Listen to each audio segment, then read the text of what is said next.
Welcome to the intersection of technology, cybersecurity, and society.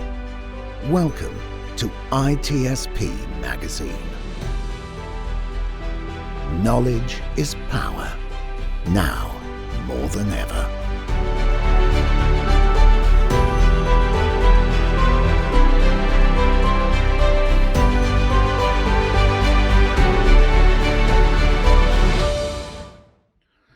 All right, everybody, welcome to another episode of Audio Signals. If you're watching the video, as usual, you already know I'm not alone here. Plus, I don't want to listen to myself, and I don't think anybody wants to listen to me speaking for half an hour. I always try to bring a good guest to the show, and because it's such a variety of topic, I guess you never know what we're going to talk about. And today, we're going to learn something about video games, but we're going to take a little stroll in memory lane. I would like to go back in time, and then maybe we go all the way to the future and understanding what it means to be a pro gamer. I wish somebody told me I could make a career of that when I was a kid, but it wasn't a thing at the time.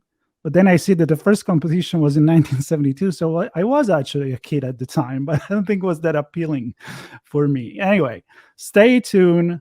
Jonathan Shroyer is with me, and first we're going to let him introduce himself, and we'll explain why we're here talking about this topic, and then we're just going to dive in because I have a ton of questions. So, Jonathan, welcome to the show. A little introduction about yourself for our No, thank you, Marco. It's awesome to be on the show, to be one of your guests, and to be with Audio Signals and ITSP. So I'm Jonathan Shroyer. I'm the Chief CX Innovation Officer at Arise, and I run the consulting and gaming verticals.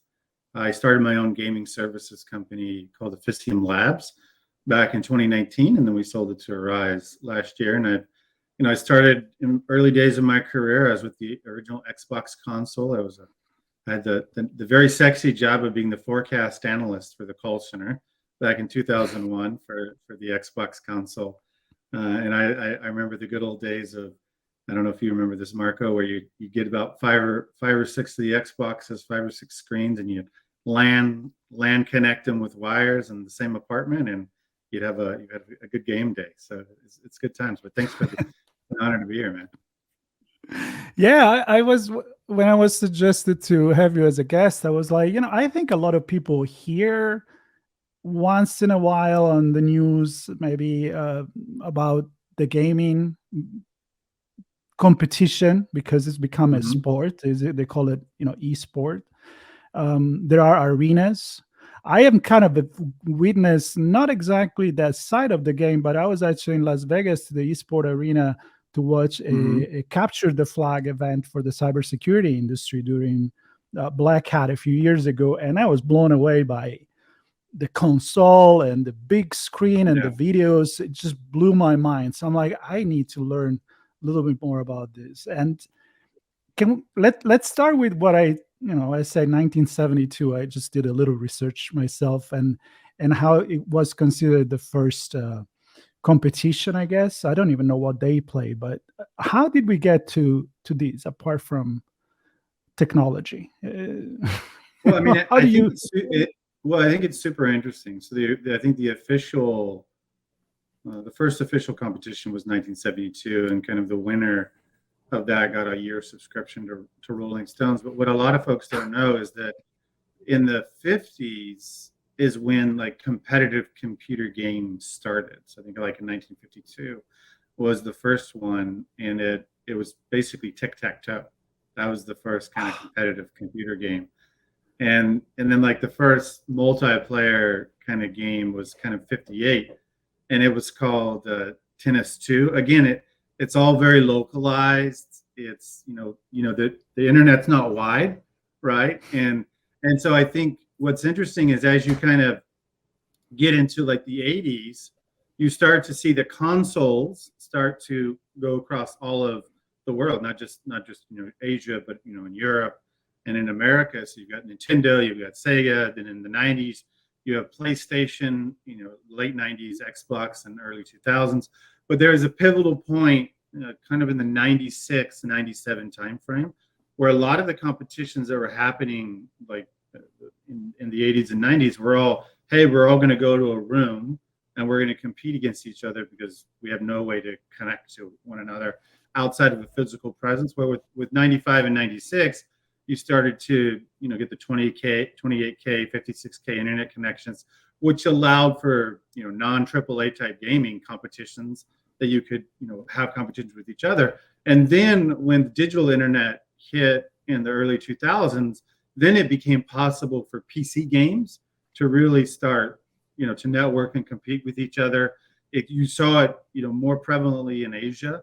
And then, kind of fast forward over the 20 years of the technology revolution, you see like we've gone from, hey, let's have this competition with 1,000 players around the world to, hey, in Korea and Japan, you can fill full stadiums with 50 or 60,000 people to watch people play video games. You have millions of people streaming on Twitch or watching Twitch now and other places like that. And then, so it's really big in Asia, and then you're starting to see it come true in the Americas.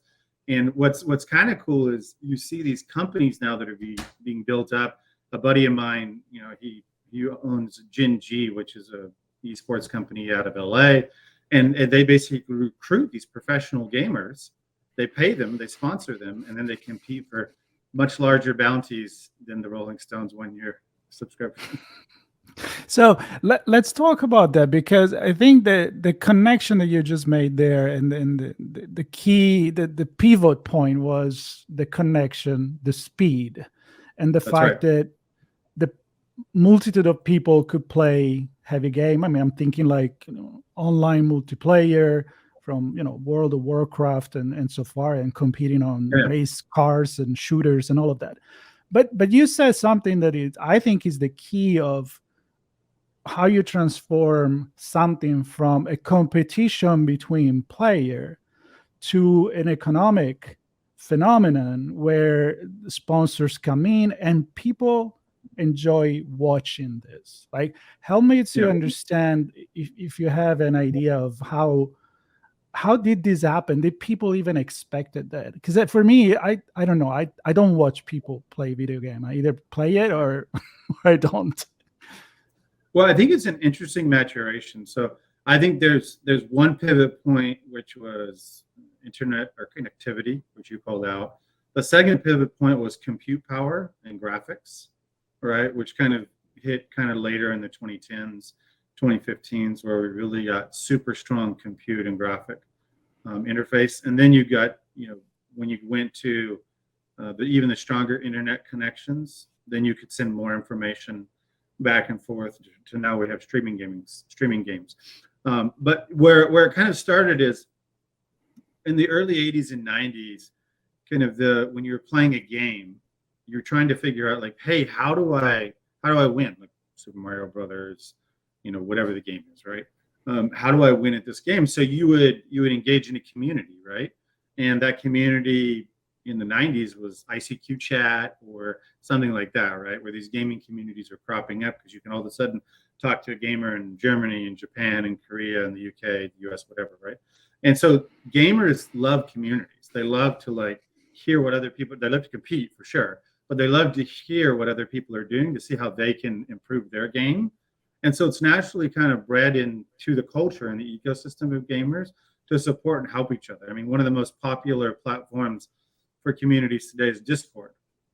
And that's because it's an easy place for gamers to support, talk to each other and have fun, maybe a little bit of banter. Some people complain about the toxicity, which is a real thing. But what that kind of leads you to think is like, oh, okay, well, why do people want to watch other people play? Well, what you do is like you start to watch, like how many people are watching YouTubers tell them how to play games, and it's millions of people, right? People are making millions of dollars for this. How many people in Korea and Japan and now in the US have multi-million-dollar sponsorship agreements? It's largely because innately all of these players want to be the best in the world. It's a virtual identity. Think of it, the way that I think about it is everybody wants to be the Michael Jordan of video games if they're playing video games. They want to be the best. But everyone can't be Michael Jordan because they don't have the physical prowess, whatever, right? But they may have the twitch. They may have the critical thinking. They may have the communication skills. They may have those types of things, which is all up here, right? Or or right here. Like my Twitch is very slow, so I didn't end up being the best professional gamer, right? But I think I stopped playing professionally when I got beat by a 12-year-old. But yeah, I understand like why people do it, right? It's because they want to be the best. It's that virtual identity. And then you dovetail us, and this is the critical piece. I know it's a little bit long, critical piece. The creator economy really started to take off kind of 2017, 2018. And people learn like, oh, I can create as a gamer. Not only can I play the game, can I be part of a team, can I win money and sponsor, but I could be a creator on Twitch or other places, right? YouTube and whatnot, TikTok, and I can make money that way too. So I think the creator economy was the last thing that kind of pushed it over the edge in the US. It was already really large in Asia, but it kind of pushed it over the edge in the US to become a mainstream thing. It's a very interesting phenomenon because you're connecting it with the creator economy, which then it's what created, I'm repeating the word here, but created the influencer phenomenon, which, that's right. It at least, I'm not going to talk bad about influencer that talk about fashion or makeup, or, I mean, if I pick up the bass and I want to learn a new song, I'm probably going to go on YouTube and see somebody playing it and show me the tab, right? I mean, so it goes and you apply that to anything you want. It's like you need to do a chore in the house. You don't know how to fix something. Go on YouTube, right? So at least the video games is entertaining, and I don't see anything different really than watching the Super Bowl just happened a few days ago.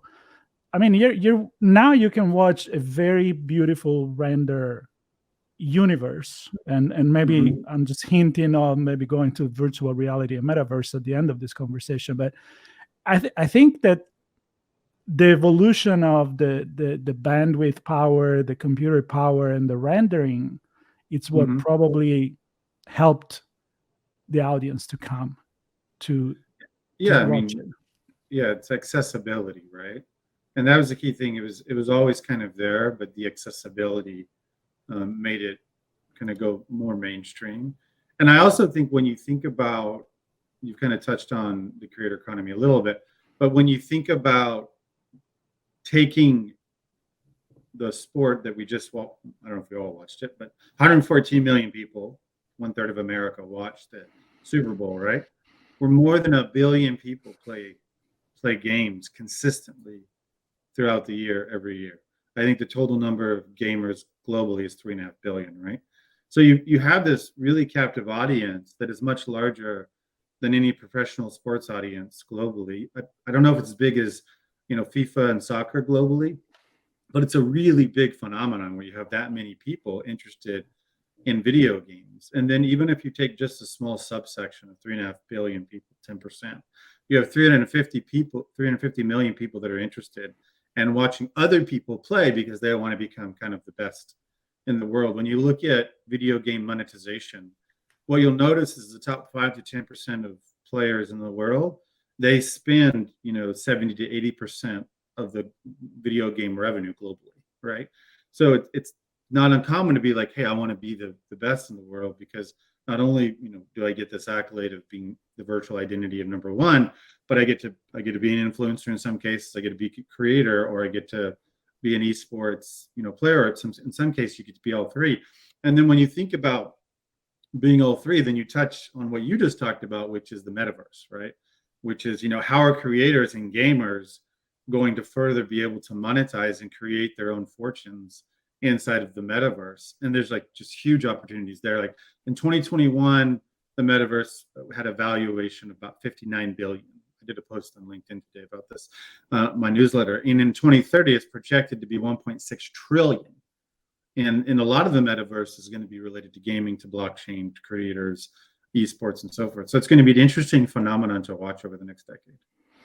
It is fascinating, and it's just like the evolution of our society and how technology is allowing us to interact in different ways. And even right now we're talking, even if we are on the same coast, but we're not in the same room. Sure. Tell me a little bit more about being a pro gamer. So you said there are a few at the top that make the big percentage of the money.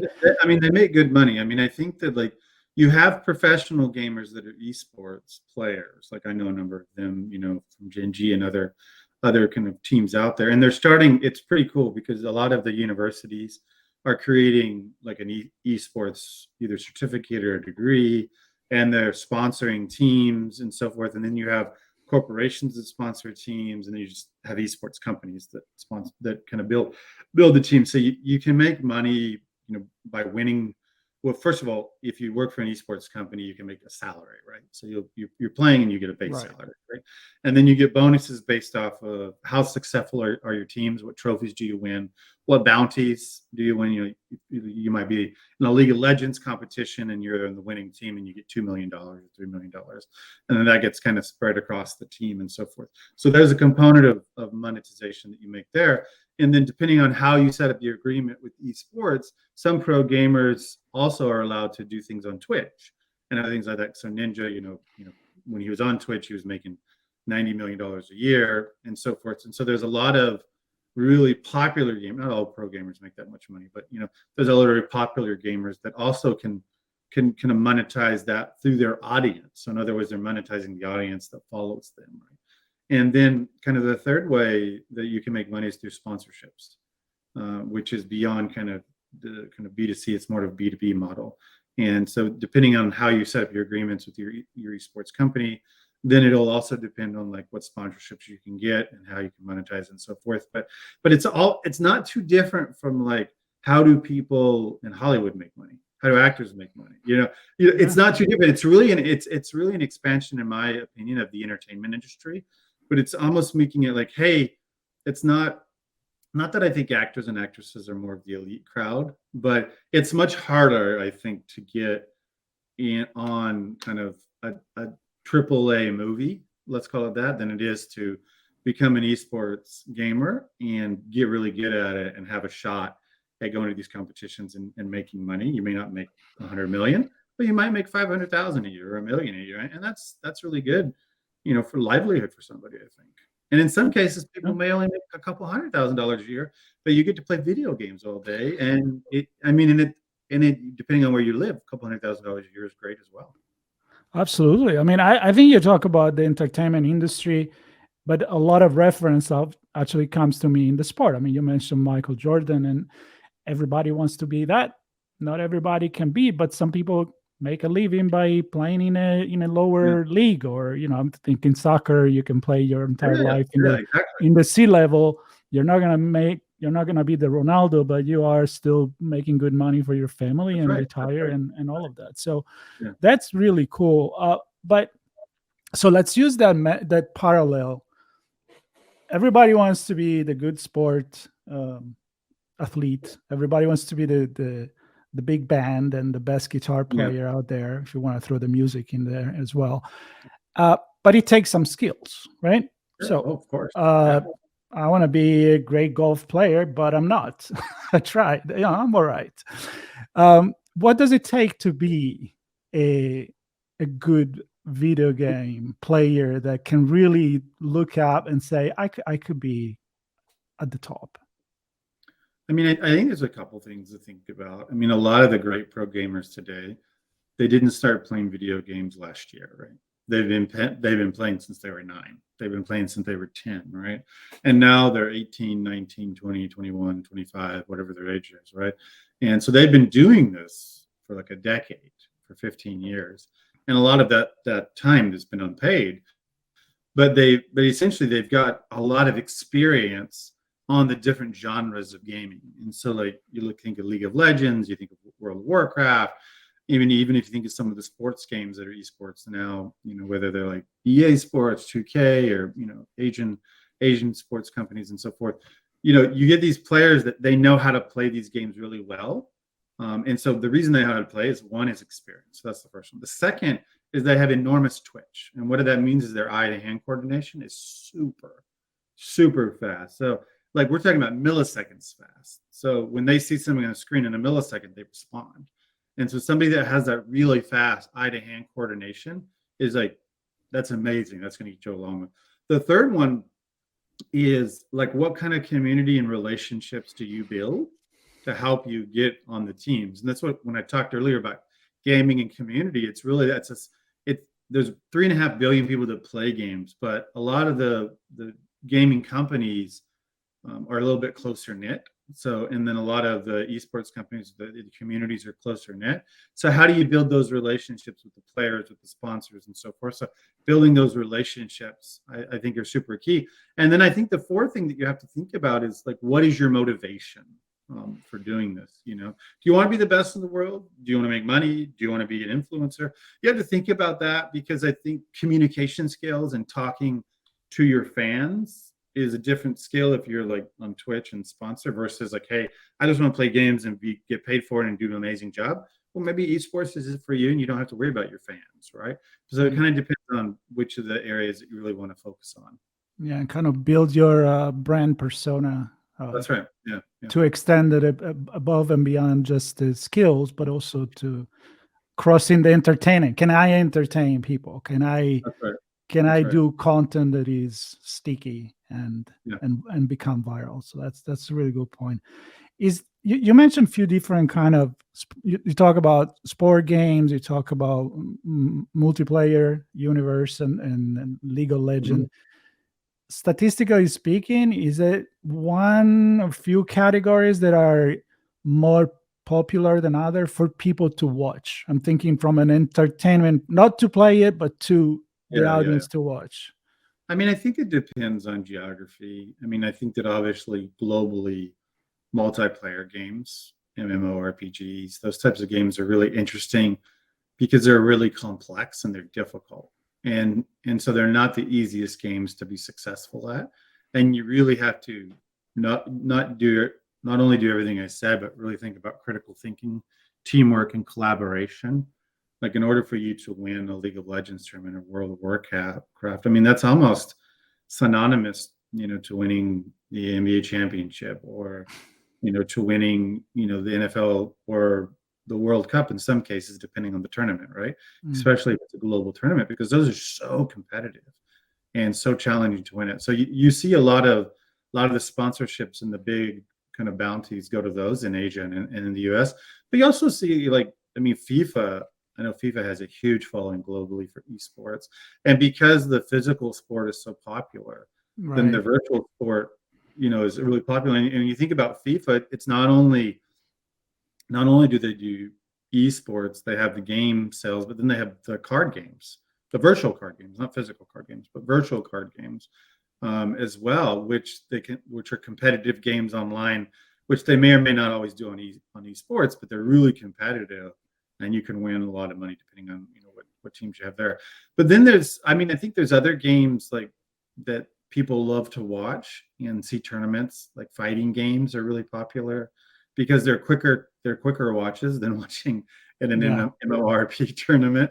Like you can sit down for 30 minutes or an hour and who wins the fighting tournament and so forth. But it's amazing to see like the different games that are coming out. I mean, I know that on the sponsorship and on the Twitch side, or like Twitch streaming and game streaming and YouTube side, you see a lot of like mobile games, which are coming. Marvel Contest of Champions is a popular one, has multi-millions of people that play the game every day and so forth. So you see the number of different places, Mortal Kombat and things like that. I think there's Warner Brothers released Harry Potter's Hogwarts Legacy recently, which is going gangbusters of growth and so it's all these different kinds of games, which is interesting. And then I think kind of finalizing my answer to your question is then you think about the metaverse, and it's going to be even super interesting because people are going to go watch people while they're in the metaverse and get a whole different I love you in there, because I was going to go right there. I was going to go into the next step and the evolution, and I had a lot of conversation about the metaverse, and now it's more about chat GTP, but the metaverse a few months ago, everything you needed to talk about that is a marketing, is the buzzword, whatever it is.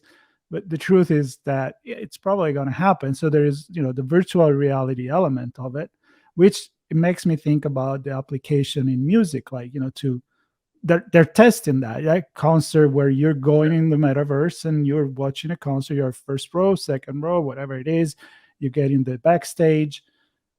I'm thinking exactly when you were explaining, the FIFA relationship with the gaming industry, I'm thinking like you can fill up a never-ending stadium for people Yeah, watching the that's game. right. It's fascinating. I'm thinking like a city like Singapore could have 5 different stadiums there, and you just go see one game versus another. I mean, you could replicate reality.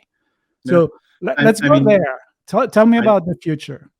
yeah, I mean, I think it's going to be interesting because imagine a World Cup where in every country there's an esports champion for FIFA, and then that player represents their country in the virtual World Cup in the metaverse, where they're playing against each other. Ostensibly, they can see each other, like more in a 3D mode, whether it's an avatar, whether it's actual, depending on how technology progresses, seeing actual people. But then that's one part of it, right? As a player, you could be down on the field, ostensibly playing the game beyond just the controller. We're talking 10 years down the road, right? But you can ostensibly be the player that's kicking it to the other player, and you could see it all yourself. But then imagine you're the fan that's sitting in the stands, that depending on where your seat is, you could see different angles. But because it doesn't really matter where you are in the metaverse, you could change your seat, for an upgrade fee or whatever, or maybe not a fee at all. You could change your seat automatically to see a different angle of the game that you can't do in physical life, right? And then there's sponsorship opportunities. There's easy ways to charge fees to attend it and all that kind of stuff. In addition to like going to a stadium to watch these kind of esports things as well. I think Samsung had an interesting product that they were thinking about immersive experiences.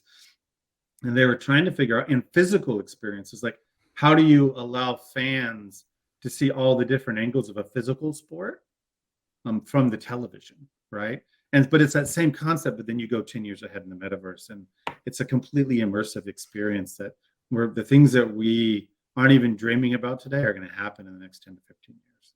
Yeah, I'm thinking, like when you watch, I don't know if you're a Formula One fan or not, but that there's a camera on the helmet, and so you can see the point of view of the driver or that's right. what he sees. So I'm thinking like even in another sport, you could go in the head of the player, like either as a shooter or whatever. You could see the show from the perspective of the players, which is pretty crazy. I mean, I love to think this kind of sci-fi that then you discover is not sci-fi so much more, and it's become reality.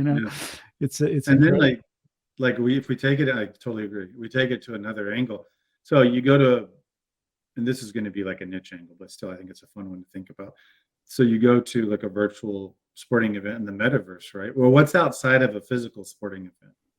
Vendors.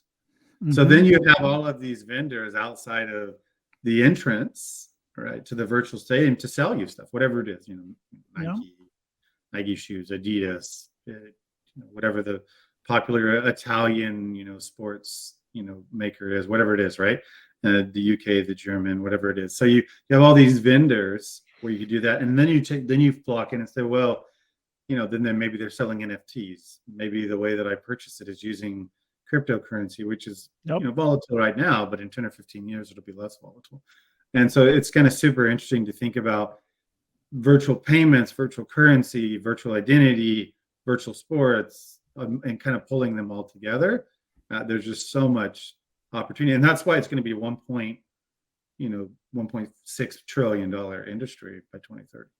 Yeah, merchandise is a big thing. And I've been reading about fashion, Italian you mentioned, but all over the world they are investing a lot of money to have a virtual location in the metaverse. I don't know how premature that is, but that's my opinion. But there is also people buying branded clothing, and it's becoming such a big economy.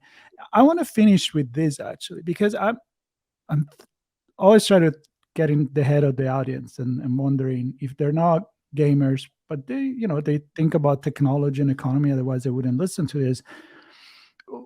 Who are the company that are investing in the metaverse? I mean, in the gaming industry, and then eventually the metaverse. Because the first thought is, sure, all the video game company, sure, all the computer and do the peripheral and the hardware and all of that, but it's much bigger than that, right?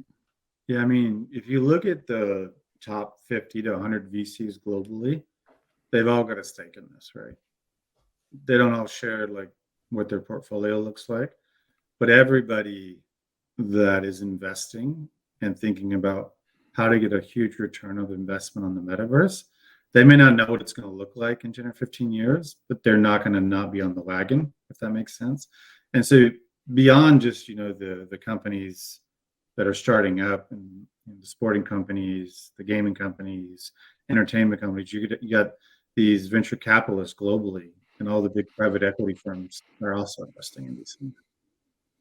It's quite fascinating. So as a kid of 9 years old now, 8, 6, 7, and then when the mom and dad's like, "You're wasting your time," they can say, "Well, I don't know. I may be building my future."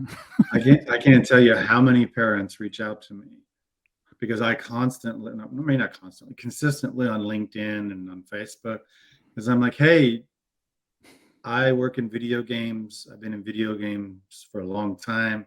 I played video games. My brain is not rotten.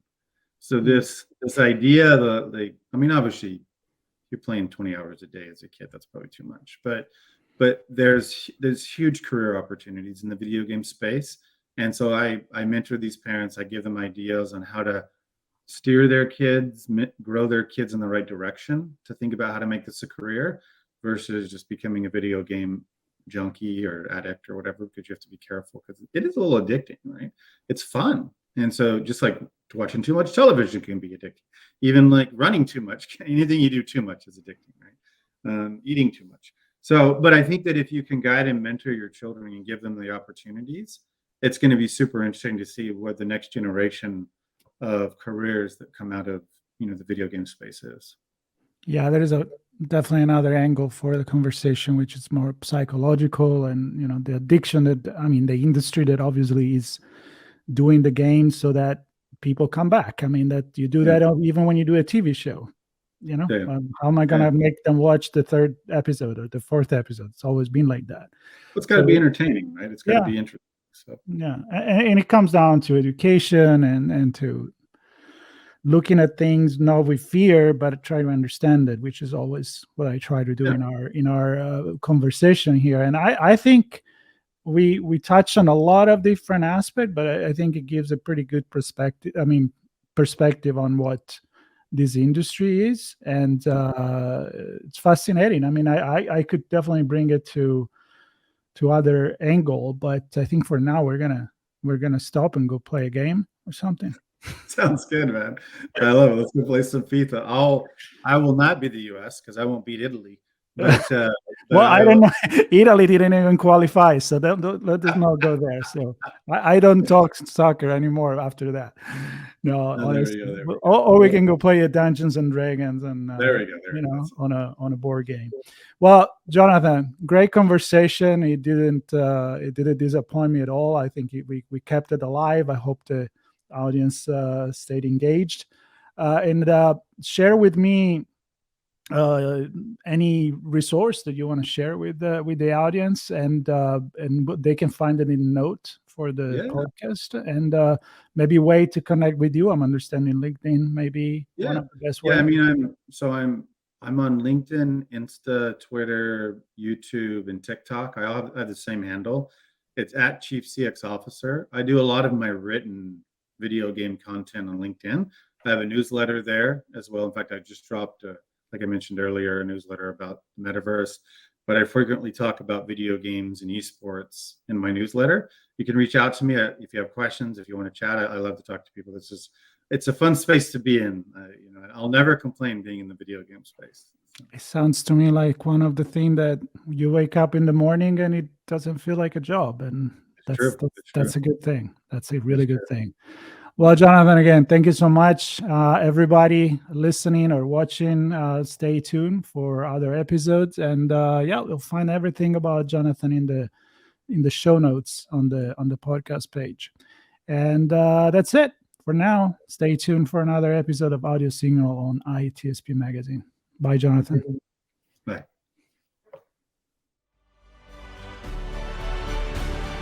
We hope you enjoyed this conversation.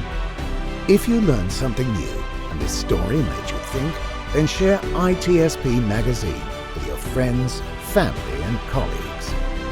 If you represent a company and wish to associate your brand with our conversations, sponsor one or more of our columns. We hope you will come back for more stories and follow us on our journey. You can always find us at the intersection of technology, cybersecurity, and society.